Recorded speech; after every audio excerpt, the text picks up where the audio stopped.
नमस्कार विद्यार्थी मित्रांनो. आज आपण इयत्ता 8वी सुलभ भारती या पुस्तकातील तिसरी कविता प्रभात, जिचे कवी आहेत किशोर वळी, ही कविता बघणार आहे. प्रभात म्हणजे सकाळ.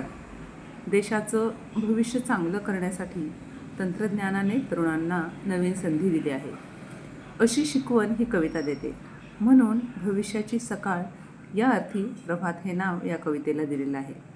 आपण कविता बघूया. हे ज्ञानाचे तेज पसरले नव्या युगाच्या नभात, कला गुणांच्या क्षितिजावरती ही प्रतिभेची प्रभात.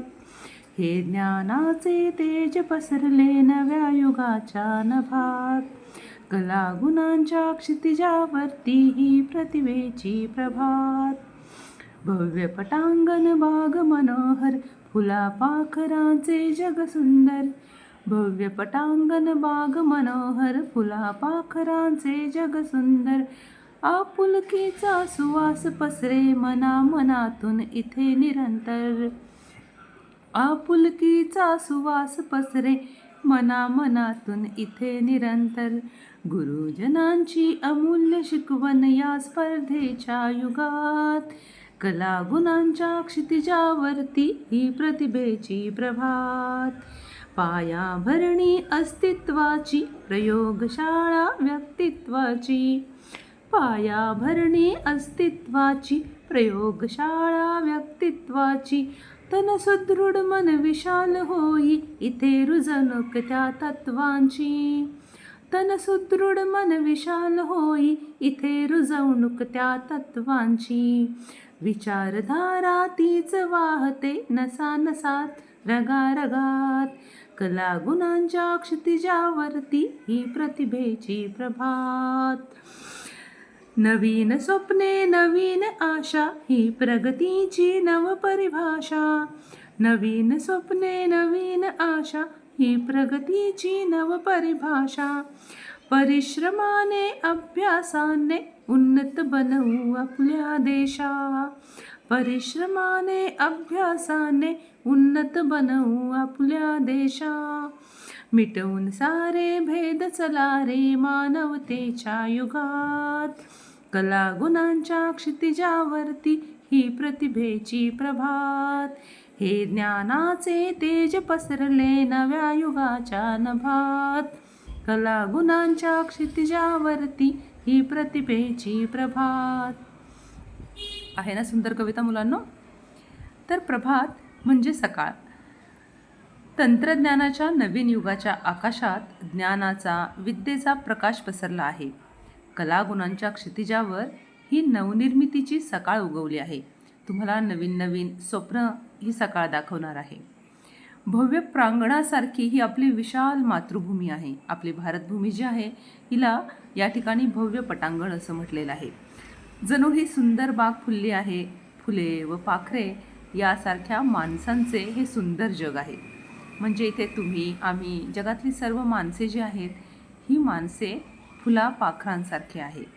इथे स्नेहाचा, प्रेमाचा सुगंध पसरलेला आहे. आणि या स्पर्धेच्या जमान्यात आपल्या गुरुजनांनी आपल्याला जी अनमोल शिकवण दिली आहे ती जणू कलागुणांच्या क्षितिजापाशी ही प्रतिभेची सकाळ उजाडलेली आहे. आणि या स्पर्धेच्या युगामध्ये टिकण्यासाठी तुम्हाला ह्या गुरुजनांनी दिलेल्या अमूल्य शिकवणाची वारंवार आवश्यकता पडणार आहे. स्वतःचे अस्तित्व मजबूत करण्यासाठी ही व्यक्तिमत्वाच्या जडणघडणीची प्रयोगशाळा आहे. जसे प्रयोगशाळेमध्ये आपण वेगवेगळे प्रयोग करत असतो तसं या जगाच्या प्रयोगशाळेमध्ये तुमचं व्यक्तित्व, तुमचं अस्तित्व टिकवण्यासाठी तुमच्या व्यक्तिमत्वाची जडणघडण करणारी ही प्रयोगशाळा आहे.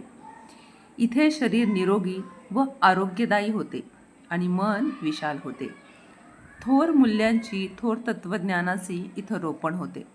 आपल्या नसानसात, रगारगात हीच मूल्य विचारधारा रक्तासारखी वाहतात. आपला इतिहास जो आहे, आपली संस्कृती जी आहे ती आपल्याला जे काही संस्कार घडवत असते ते संस्कार आपल्या नसानसामध्ये कायम वाहत असतात विचारधाराच्या रूपाने. कलागुणांच्या क्षितिजावरती ही नवनिर्मितीची प्रभात होत आहे. इथल्या मनामनात नवीन स्वप्न रुजलेली आहेत. नवीन उमेद, नवीन आशा फुलली आहे. प्रगतीची ही नवीन व्याख्या आम्ही दृढ केलेली आहे. अपार कष्टाने आणि अविरत अभ्यासाने, परिश्रमाने आपल्या देशाला आपण प्रगतिशील बनवणार आहोत. सारे भेदभाव मिटवून माणुसकीचे नवीन युग आपण आणणार आहोत. ह्या सगळ्या नवीन क्षितिजावरती ज्यावेळेस आपल्याला नवीन भविष्य दिसते देशाचं, त्यावेळेला आपण आपापसामध्ये कुठल्याही प्रकारचे जाती, धर्म, पंथ, लिंग असे भेदभाव ठेवणार नाही आहोत. तर हे सगळे भेदभाव मिटून एक माणुसकीचं नवीन युग आणणार आहे. आणि कलागुणांच्या या क्षितिजावर नवनिर्मितीची ही जी काही सकाळ झालेली आहे, ही सकाळ आपल्याला आपल्या चांगल्या भविष्यासाठी, आपल्या आजच्या युगातल्या तरुणांना नवीन संधी या सकाळने दिलेली आहे. म्हणून याला भविष्याची सकाळ या अर्थाने प्रभात असं नाव ह्या कवितेला दिलेलं आहे. मित्रांनो, या कवितेचा स्वाध्याय आपण पुढच्या व्हिडिओमध्ये बघणार आहोत. या आणि अशाच काही वेगवेगळे धडे, पाठ, कविता यांचं स्पष्टीकरण आणि प्रश्न उत्तरांसाठी आपल्या यूट्यूब चॅनलला सबस्क्राईब करा, लाईक करा आणि जास्तीत जास्त जणांपर्यंत पोहोचवण्यासाठी प्रयत्न करा. धन्यवाद.